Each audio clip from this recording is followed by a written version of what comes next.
Eu queria falar algumas outras coisas aqui para a gente não se estender muito. Bom, como eu falei, eu não sou contra usos e costumes, né? Eu sempre falei sobre a questão dos exageros, de coisas que a Bíblia não fala, desse foco excessivo nos usos e costumes. Eu acho isso bem nocivo para a nossa igreja. Eu queria falar um pouco sobre santidade e santificação, porque muita gente acha que santificação vem pela forma de se vestir. Eu queria ler para vocês. Bom, primeiro eu vou citar Isaías 6, quando um dos minhas passagens favoritas da Bíblia, quando Isaías tem um encontro com Deus. Isaías era um profeta já, um homem separado por Deus. E ele tem essa visão de Deus e da santidade de Deus, da glória de Deus. E a primeira reação que ele tem, ele fala: ai de mim, que sou falho e pecador, um homem de lábios impuros, e eu vou morrer, e habito no meio de um povo de impuros lábios. Diante dessa revelação de Deus, de uma proximidade com a fonte de toda a santidade, que é Deus, toda a santidade vem de Deus, não existe santidade sem Deus. Diante do arrependimento dele, que reconhece ele mesmo como um pecador, vem o querubim, pega brasas do altar e purifica o lábio dele. Então, santidade vem de Deus, né? Nós, em primeiro lugar, quando nós aceitamos a Jesus e recebemos Jesus Cristo como nosso Salvador, nós somos declarados justos e santos por Deus. Eu queria ler isso para vocês não acharem que eu estou inventando, né? Mas santidade é um estado e santificação é um processo. Se a gente não sabe diferenciar esses dois, a gente acaba caindo nesses legalismos, que a gente acha que a gente tem que fazer 1 milhão de coisas para sermos santos. E a gente tem algumas coisas a fazer, mas obediência é resultado e não causa de salvação, né? Está lá em João 17, tem primeiro essa passagem aqui: santifica-os na verdade, a tua palavra é a verdade. Então, se eu estou aqui falando que a nossa igreja precisa conhecer melhor a palavra de Deus e usar mais a palavra de Deus e focar mais nela do que em usos e costumes, eu estou a favor de santificação, porque a palavra de Deus nos santifica, né? Está lá em João 17:17, santifica-os na verdade, a tua palavra é a verdade. Então, usos e costumes não santificam ninguém, a palavra de Deus santifica, né? O segundo versículo aqui que eu queria ler é 1 Coríntios 6:11. Assim foram alguns de vocês, né? Paulo escreveu na igreja de Corinto novamente, falando antes de eles serem salvos, mas vocês foram lavados, foram santificados e foram justificados no nome do Senhor Jesus Cristo e no Espírito Santo do nosso Deus.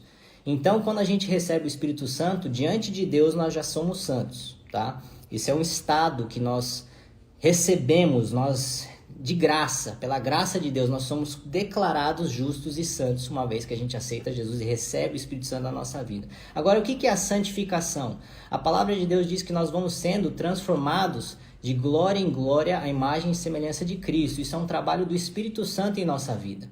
Eu, que tenho certeza da minha salvação e recebi o Espírito Santo lá em 2013, quando eu tive um encontro com Jesus, eu não preciso de ninguém me falar quando eu estou errando ou quando eu estou em pecado. O Espírito Santo faz isso dentro de mim. Eu sou constantemente trazido ao arrependimento. Eu sempre falo que arrependimento é um estilo de vida que nós vivemos diante de Deus. Você quer viver em santidade? Não tem segredo. Entra no seu quarto, fecha a porta e busca a face de Deus. Eu garanto para você que quanto mais próximo você estiver de Deus, mais santo você será, mais santificado você será. Quanto mais próximo de Deus você estiver, mais parecido com Jesus você estará. Qual que é o outro problema de continuar pregando em cima de usos e costumes como se isso fosse doutrina? Isso que piora ainda mais. A transformação do ímpio para um crente santificado, nunca será, nunca, em nenhum momento, de fora para dentro. Sempre vai ser de dentro para fora. Ah, mas Jesus não é açougueiro, ele não quer só o coração. É impossível Deus ter apenas o seu coração.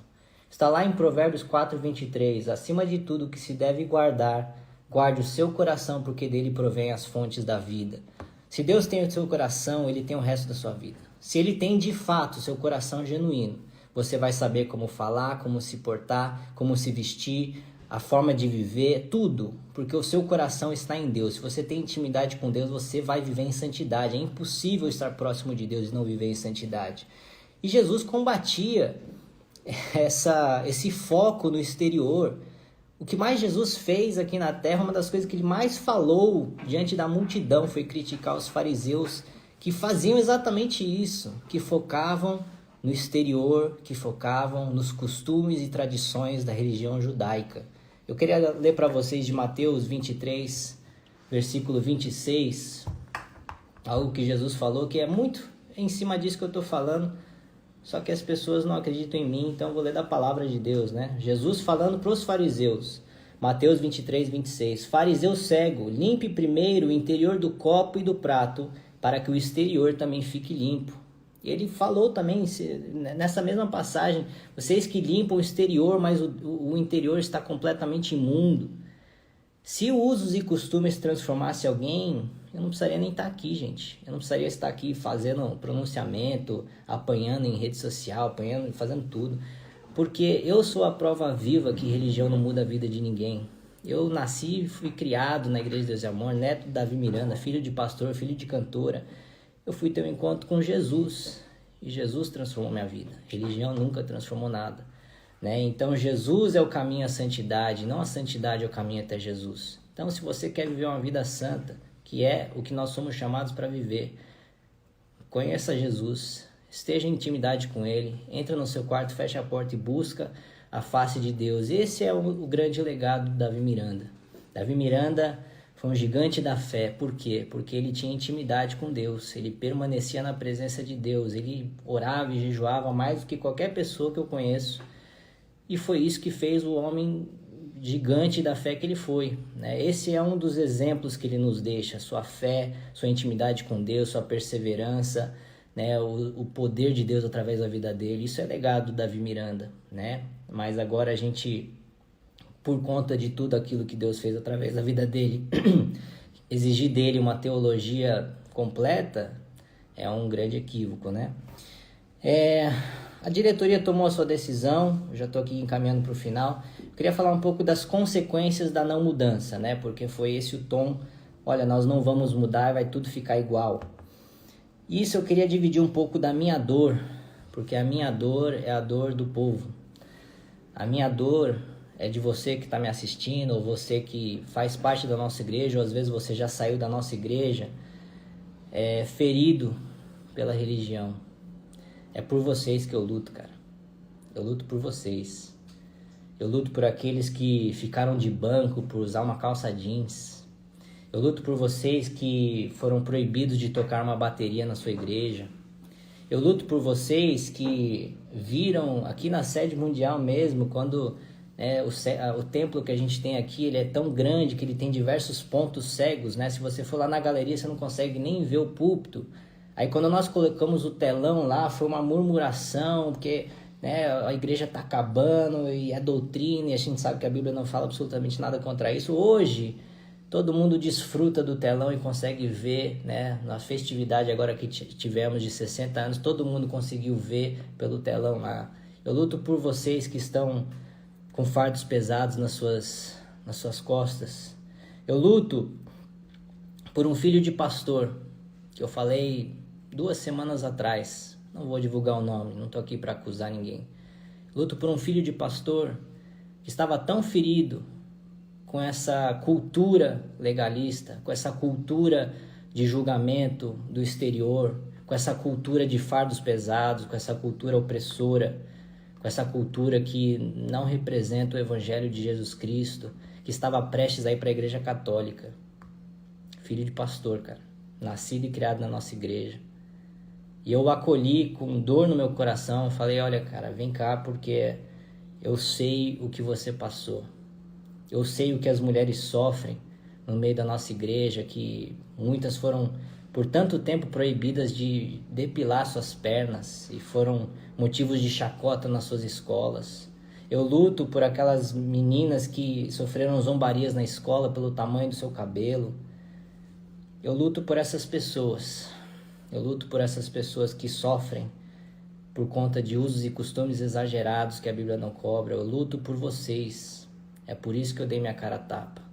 Eu luto para que a palavra de Deus seja o centro da nossa igreja e não os usos e costumes.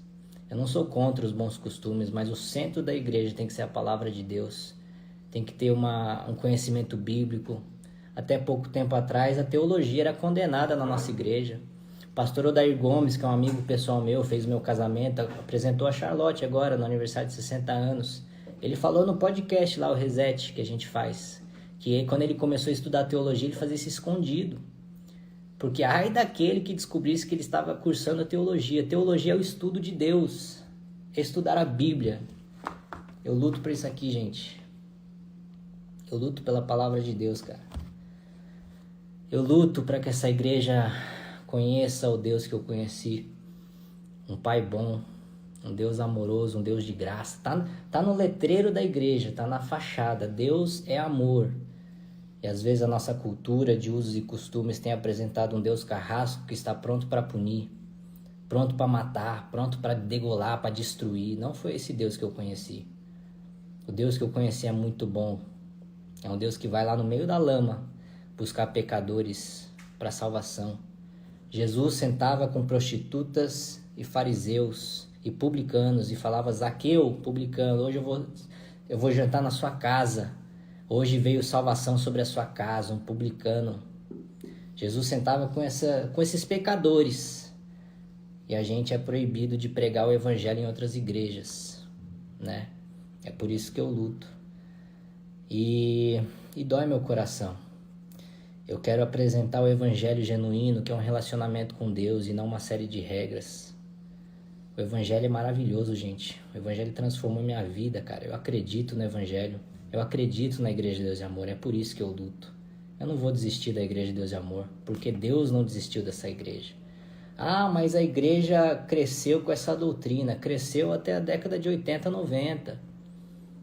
Qual foi a relevância que a Igreja de Deus e Amor teve nesse século? Quantas gerações nós vamos perder, gente? Quantos jovens vão sair da nossa igreja? Onde estão os filhos dos nossos pastores? Onde estão os jovens, as crianças? Onde estão as novas gerações? Será que o evangelho perdeu o seu apelo para as novas gerações? Será que o evangelho deixou de ser poderoso como é? A palavra de Deus é poderosa, não volta vazia. Mas tudo que a gente está falando no meio da nossa igreja é cabelo, saia, bigode. Sabe qual é o problema da sociedade hoje, gente? A gente vê drogas, imoralidade sexual, divórcio, destruição da família, marxismo cultural, ideologia de gênero, casamento gay, desigrejados. A gente vê uma apostasia generalizada da sociedade. Eu morei nos Estados Unidos, um país que foi fundamentado no cristianismo. Os Estados Unidos já não é mais um país cristão. Eu fui lá agora, em Times Square, eles vendem drogas no meio da rua, legalizado. Esse é o problema da sociedade. A gente está falando de paletó e gravata. A gente está falando de luz nos nossos cultos. A gente está falando de saia, de salto, de sobrancelha. Se existe uma guerra entre a igreja e o mundo, e a gente sabe que existe, a gente não está nem na arena para guerrear. A gente está falando de coisas fúteis. A gente está falando de coisas irrelevantes para o evangelho. O evangelho, a palavra de Deus, é como essa faca de dois gumes que vai lá no fundo da alma e que pode dividir ossos e medula para discernir o coração do ser humano. Quando nós estamos falando do evangelho, nós estamos falando sobre caráter, sobre coração, sobre espírito. O corpo é pó e ao pó voltará. Quando que a gente vai começar a focar naquilo que de fato transforma as pessoas? Quando que a gente vai voltar ao evangelho? Gente, eu queria pedir desculpas para todas as pessoas que saíram feridas da Igreja Deus e Amor. Eu queria pedir desculpas para pessoas que estão hoje depressivas pelos fardos pesados que a nossa cultura impôs sobre elas. Eu queria pedir desculpas para todo mundo que foi morto na fé por uma cultura de julgamento que nós temos na Igreja de Deus e Amor. Me desculpe do fundo do meu coração. Essa é a oração de Daniel, que pediu desculpas a Deus e perdão pelo erro dos seus antepassados. É isso que eu venho buscar melhorar. É isso que eu venho buscar transformar. E qual que é a consequência disso tudo? Da não mudança. O resultado, ele fala mais alto que qualquer argumento. 95% da nossa membresia são adultos e idosos. E uma igreja que não tem jovens é uma igreja fadada à morte. Se a gente não mudar, será que existe uma IPDA do futuro? Será que existirá uma Igreja Deus e Amor daqui 30 anos se a gente manter tudo igual? Se a gente né, conforme a diretoria se posiciona, nós não vamos mudar e somos assim, se você não quiser, tem outras igrejas que você pode frequentar? Essa é a pergunta que fica para aqueles que estão tomando a decisão, né? Eu queria ler Colossenses 2, 20 ao 23, porque esse versículo ele fala perfeitamente aquilo que nós precisamos ouvir como igreja, né? Paulo também, que foi um dos heróis da fé, escreveu em Colossenses 2, 20 ao 23, já que vocês morreram com Cristo para os princípios elementares deste mundo, por que vocês estão como se ainda pertencessem a ele e se submetem a regras? Não manuseie, não prove, não toque. Todas essas coisas estão destinadas a perecer pelo uso, pois se baseiam em mandamentos e ensinos humanos. Essas regras têm de fato aparência de sabedoria, com sua pretensa religiosidade, falsa humildade e severidade com o corpo, mas não têm valor algum para refrear os impulsos da carne.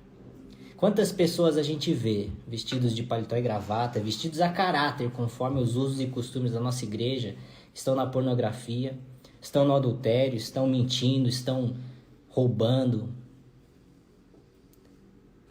Se usos e costumes transformassem alguém, esses versículos não estariam na Bíblia, cara. Eu estou aqui para defender a palavra de Deus. Eu estou aqui para defender que, olha, a gente exagerou, a gente precisa se arrepender como igreja. Esse arrependimento é metanoia, mudança de mentalidade. Eu queria finalizar. Qual que é o meu sonho para a Igreja Deus e Amor? O que eu desejo com tudo que eu estou fazendo? Eu quero uma igreja gloriosa, cara. Eu quero massas de salvação. Eu quero voltar a lotar o Maracanã, como a gente já viu na década de 80. Será que a Igreja Deus e Amor vê a glória de Deus como já viu no passado hoje? Faz 20 anos que a gente não vê essa glória. Faz 20 anos, até mais, que não cessaram, mas diminuiu fortemente a intensidade dos milagres e maravilhas. Eu concordo com as pessoas que falam isso. Mas isso não é por conta de doutrina. Isso é porque talvez a gente se afastou do evangelho genuíno. Talvez é porque a gente só fala sobre usos e costumes. Talvez porque a gente deixou de orar o quanto a gente já orou um dia. Eu honro as gerações passadas que oravam e jejuavam e buscavam muito mais a Deus do que a nossa geração. A nossa geração precisa melhorar muito. E a gente colhe frutos de muitas orações dos nossos antepassados. Isso sim, isso é legado. Agora, usos e costumes.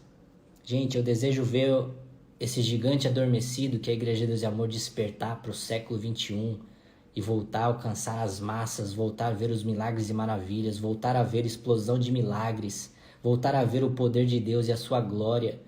Eu ouvia tudo isso quando era criança, eu cresci, cadê tudo isso? Só não admite isso quem é cego ou quem é muito orgulhoso, que não quer admitir que a Igreja de Deus e Amor já não é mais o que foi um dia. Isso não é por conta de usos e costumes. Deus é com essa igreja, nunca deixou de ser. Mas Deus tem um vinho novo para derramar sobre a igreja e Deus não derrama vinho novo em odres velhos. Nós precisamos mudar a nossa mentalidade. Com menos religiosidade e mais Jesus. Eu sonho por uma igreja estruturada, com pastores bem capacitados, com igrejas que não estão mais mal cuidadas, estruturalmente falando. Nós reformamos aí mais de 1.000 igrejas nos últimos 3 anos. Nós estamos batalhando e lutando por essa igreja. Eu estou lutando por essa igreja. Eu estou na sede mundial de segunda a sábado. Trabalho na gestão financeira, no Regenere, projetos à parte, Conexão Mesa, Eclésia.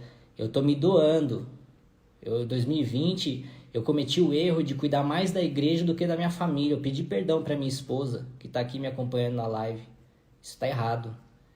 Primeiro Deus, depois família, depois igreja. E eu cometi o erro de grandes líderes de priorizar a igreja acima da família. Mas eu acredito nessa igreja. Eu creio numa igreja gloriosa. Eu creio em palavras que Deus me falou, que a glória da segunda casa será maior que a primeira. Eu creio numa igreja Deus e Amor ultra relevante no século 21. Eu creio em massas de salvação de jovens apaixonados por Jesus e a sua palavra em essência. Mas enquanto nós permanecermos nesses usos e costumes que a Bíblia não cobra, que já passaram, como a gente viu em Colossenses 2:20, que todo costume, todo uso e costume vai passar um dia, mas a palavra de Deus não passa. A gente vai continuar onde a gente está, né? Então, eu só queria finalizar que O meu pronunciamento não é um ato de rebelião. Meu pronunciamento não é eu chegar e desrespeitar e bater de frente com diretoria, não. Eu me sujeito à diretoria. Isso é doutrina. Eu queria ler para vocês de 1 Samuel, capítulo 15, versículo 23. Pois a rebeldia ou a rebelião é como o pecado da feitiçaria e a arrogância como o mal da idolatria. Então eu não vou pecar contra Deus me rebelando. Eu não estou aqui para me rebelar, para bater de frente com diretoria. A decisão foi tomada, a decisão é da diretoria. Eu estou aqui simplesmente mostrando a minha visão, minha indignação com a decisão e com o estado que a cultura da Igreja de Deus Amor chegou. A palavra final é deles. E tem outra passagem também em 1 Pedro 2, 13 ao 14, que fala: sujeitar-vos às autoridades, porque toda autoridade é estabelecida por Deus. Eu tenho certeza que a diretoria é de Deus, né? Mas quem sabe o tempo ainda não chegou para essas mudanças, eu não sei. Mas eu acato o que eles falaram, eu estou aqui simplesmente trazendo aquilo que eu vejo e aquilo que eu preciso falar para a igreja, para aqueles que contam comigo para essas mudanças. Algumas preocupações com essa postura de resistência à mudança o versículo Romanos 12, 2. Sejam transformados pela renovação da vossa mente, do vosso entendimento. Para quê? Para que a gente possa experimentar a perfeita, boa e agradável vontade de Deus que está na Bíblia, na palavra de Deus. Então, se a gente se recusa a mudar, a gente não vai viver a vontade de Deus. E outra questão, Oséias profetizou há milhares de anos atrás: o meu povo, Deus falando através dele, o meu povo perece por falta de conhecimento. Será que não é hora da gente começar a educar o nosso povo, biblicamente falando, teologicamente falando? Nosso povo é bastante simples e nós precisamos ajudá-los. Eu amo esse povo porque eles oraram por nós a vida inteira, oraram pelo meu pai. Meu pai passou pelo vale da sombra da morte, está vivo por um milagre, por causa da oração desse povo. Então eu amo esse povo e não desisto desse povo. Eu não saio da igreja pelo povo. Eu não saio da igreja para ajudá-los, para tirá-los da religiosidade, para tirá-los dos usos e costumes pesados, os fardos pesados que nós colocamos. E nós, como igreja, nos arrependendo, tenho certeza que Deus trará restauração e avivamento para a nossa igreja. É isso que eu desejo. E considerações finais. A palavra de Deus que eu tenho na minha vida, para o meu ministério, é: honre o passado e construa o futuro.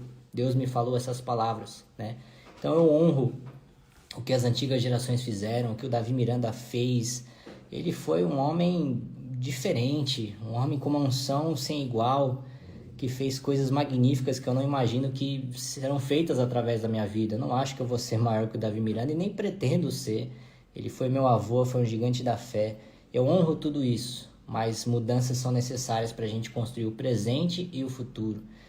Eu queria também trazer união e amor entre os irmãos, essa briga toda, essa contenda entre um lado, entre os que são da doutrina, entre os que são dos usos e costumes, entre os da antiga geração, da nova geração. Nós estamos num conflito de gerações. Nós estamos em algo que acontece em toda organização que vai passando os anos, isso vai acontecer. Mas Jesus resumiu toda a lei e os profetas: amarás a Deus sobre todas as coisas e amarás o teu próximo como a ti mesmo. Então, nós podemos discordar e amar o nosso irmão. Nós não precisamos detestar ou ficar atacando os outros na internet, como eu sou tão atacado, Então, vamos amar aqueles que pensam diferente da gente, vamos se unir, gente. Um reino dividido não subsiste. Eu garanto para você que uma igreja a Deus em amor dividida é do desejo de Satanás. Então vamos nos unir, vamos honrar o passado e construir o futuro, vamos nos unir, gente, vamos amar uns aos outros. Eu queria trazer uma palavra de esperança para a gente finalizar. Está lá em Malaquias, capítulo 4, versículo 6. Ele fará com que os corações dos pais se voltem para os seus filhos e os corações dos filhos voltem para os seus pais. Do contrário, eu virei e castigarei a terra com maldição. Então, a palavra de esperança que eu deixo para todos nós é que Deus, o próprio Deus, há de converter os corações da nova geração para da antiga geração e da antiga geração para o nosso. Deus há de convergir os corações, Deus há de unir essa igreja. Deus está com essa igreja. E acima de tudo, gente, acima de as minhas opiniões, acima das opiniões de outros, acima de pronunciamento de diretoria, do meu pronunciamento, acima de tudo, Eu não tenho dúvidas que essa igreja é de Deus e que Ele está no controle de tudo. Então que a gente ore pela igreja Deus e Amor, que a gente continue batalhando, porque a nossa luta não é nem contra a carne, nem contra sangue, mas contra espíritos malignos e potestades malignas. Então vamos orar pela nossa igreja. Deus está no controle, tudo isso que está acontecendo é permissão dele. E eu tenho certeza que Deus tem grandes coisas para fazer na nossa igreja, que a gente possa trazer as mudanças necessárias para a nossa igreja, que Deus continue com a diretoria, que Deus continue direcionando a minha avó, que é uma baita mulher de Deus, uma guerreira. Eu acompanho ela nos bastidores e ela pagou o preço por essa igreja. Meu avô pagou o preço por essa igreja, meus pais pagaram o preço por essa igreja chegar onde chegou hoje. Então eu honro tudo isso, não tem aqui nenhum ato de rebelião, nenhum